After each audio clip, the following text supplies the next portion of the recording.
okay, here's the channeled message.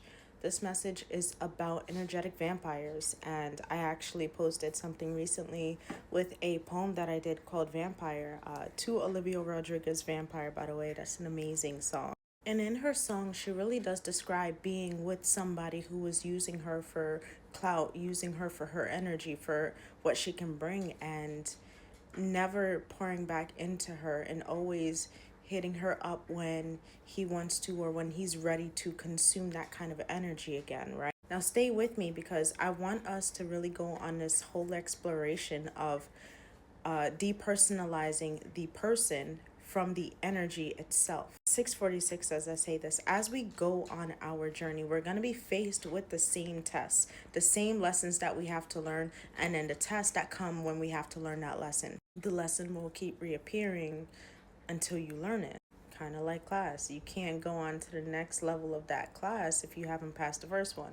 647, I'm sipping on sangria, and it's really about diving into what plays out in the conscious mind, the ego mind, the energetic field, period, right? Because energy vampires, they can be people. Yes, there can be individuals who hold that energetic vampiric type of energy where they really do seek out energy sources to make them feel powerful and fuel them up.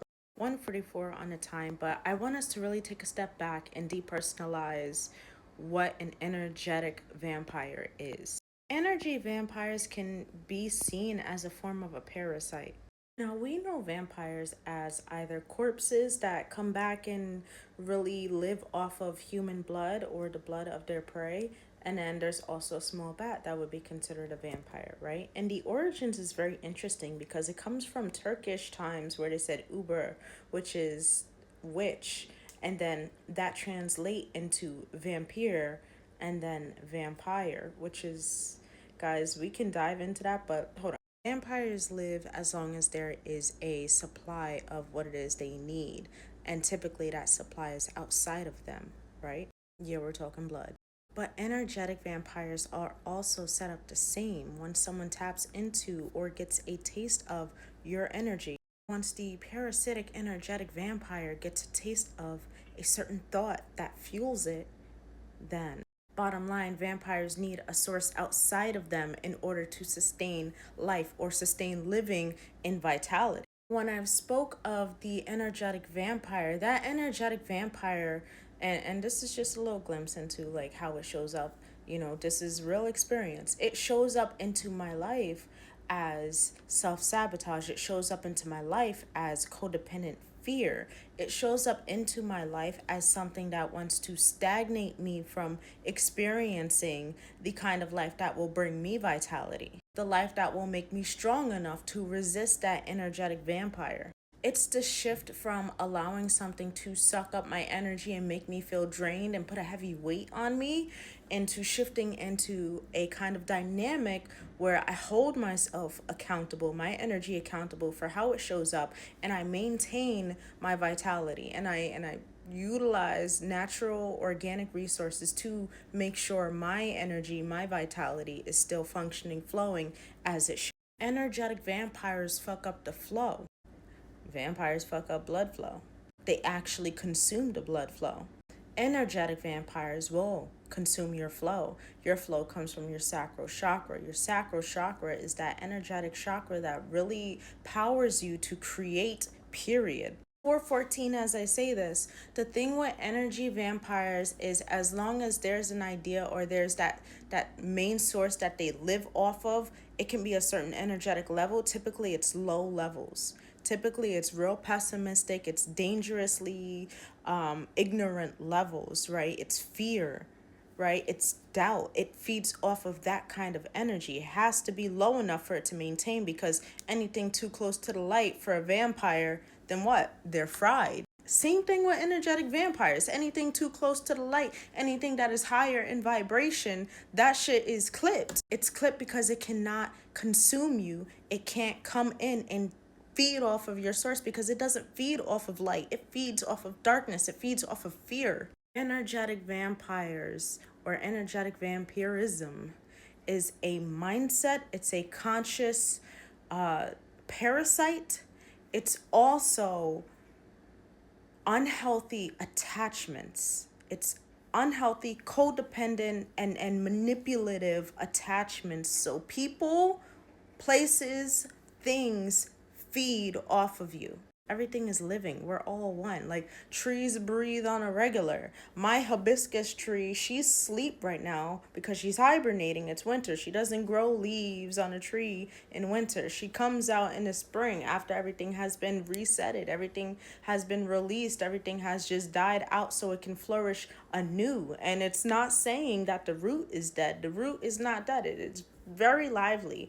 The root has been adjusting to expanding itself, expanding how much nutrients it needs to receive, expanding how much oxygen it's going to give off. Like everything is calculated in this plant to come back to life in spring, just like Jesus did, by the way. Aries gang in this bit.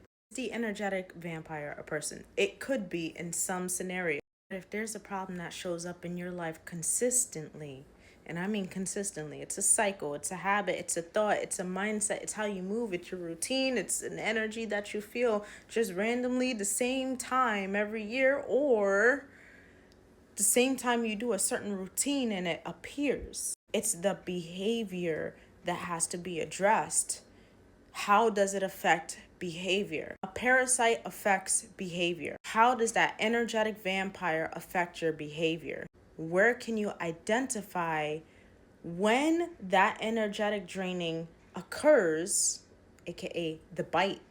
And how can the beautiful light being starseed that you are take back your power, take back your energy, sharpen your stake, and put that shit through its heart?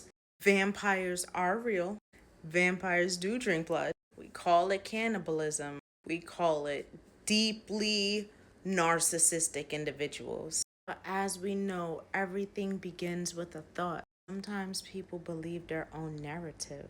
Sometimes systems will set up a certain coding for people to align with, and they have the data that gives them the information to understand who is under what type of code. Are they a free thinker? Are they energetically strong, powerful, creative? Are they inventive? What kind of power do they hold? The energy vampire isn't just a specific person.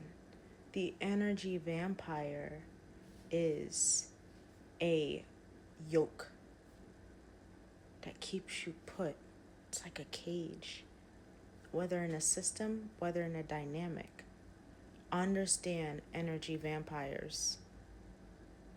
Guys, this was such an intense channel that I just had. Like, I need to know what your thoughts are, because it's like I'm sitting on this and I've been like really contemplating. I'm like, why do I experience certain cycles in my life where I start to feel doubt and pessimism?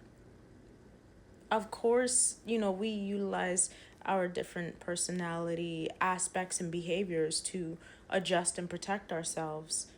But it's like, what is the thing that keeps reappearing that has to be confronted? And every time I go to confront this energetic vampire, guys, because we all have one. And if you don't have an energetic vampire, that's great. Because, like, you did your thing. You protecting yourself. It's not going to latch on. But if it does end up, although I feel like in America, either way,